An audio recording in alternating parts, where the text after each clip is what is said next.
I'm currently at the Aam Aadmi Party headquarters. As you can see around me, there are a lot of Aam Aadmi Party workers here, and let us see what they have to say. Arvind Kejriwal ji ने अभी बोला है कि वो 2 दिनों में इस्तीफा दे देंगे. इस पे आपकी क्या भाव है? हमारे ये भाव है, ब्याज नहीं, भारत को मूल चाहिए, सुविधाएं सब अनुकूल चाहिए, हरी क्यारियों में खिले फूल चाहिए, अच्छे हॉस्पिटल स्कूल चाहिए, संविधान का सही से ज्ञान लीजिए और गौर से लुटेरे पहचान लीजिए. ये अरविंद केजरीवाल कह रहे हैं. Poem right here by one of the Aam Aadmi Party workers. Let's get to hear someone else.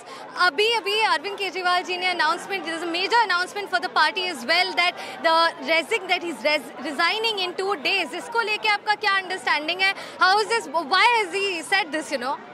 जैसे कि अरविंद केजरीवाल जी ने कहा, आज आप लोगों ने भी मन से सुना कि केजरीवाल जी ने 2020 में एक बात दिल्ली की जनता को कहा कि अगर मैंने दिल्ली की जनता के लिए काम किया है तो आप मुझे वोट दीजिए, अगर मैंने दिल्ली में अच्छे स्कूल बनाए तो आप मुझे वोट दीजिए, दिल्ली में मैंने अच्छे अस्पताल बनाए तो आप मुझे वोट दीजिए.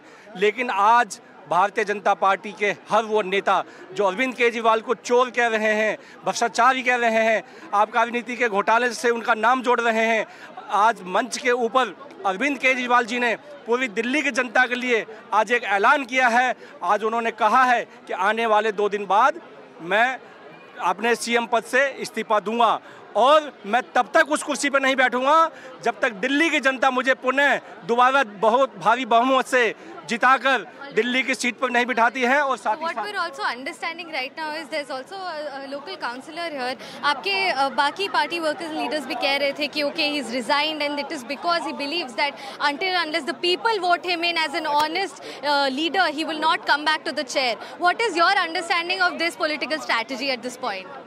मैडम, ये खासियत रही है अरविंद केजरीवाल जी ने, उन्होंने कभी सत्ता के लिए काम नहीं किया.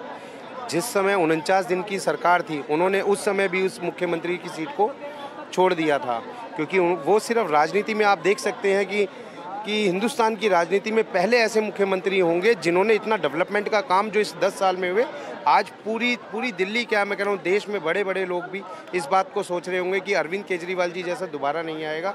हम लोग खुद ही आहत हुआ है कि सर आप ऐसा ना कीजिए, सीएम पद के लिए सर केवल आप और आप ही हमें चाहिए और अब नहीं सर हमेशा के लिए चाहिए sir. So what we're understanding here, PM भी आप ही बने और आने वाले समय में what we're understanding here from the supporters of the Aam Aadmi Party is that they definitely do not want their leader, the Arvind Kejriwal, to resign from their post of the Chief Minister. However, what we're understanding also from what Arvind Kejriwal said is that he believes that this whole question mark upon his honesty, on his image of honesty, has been brought about by this entire case. And now that he has been given bail by the Supreme Court, and what his senior counsel also said, that there is no such thing as a half chief minister or a quarter chief minister.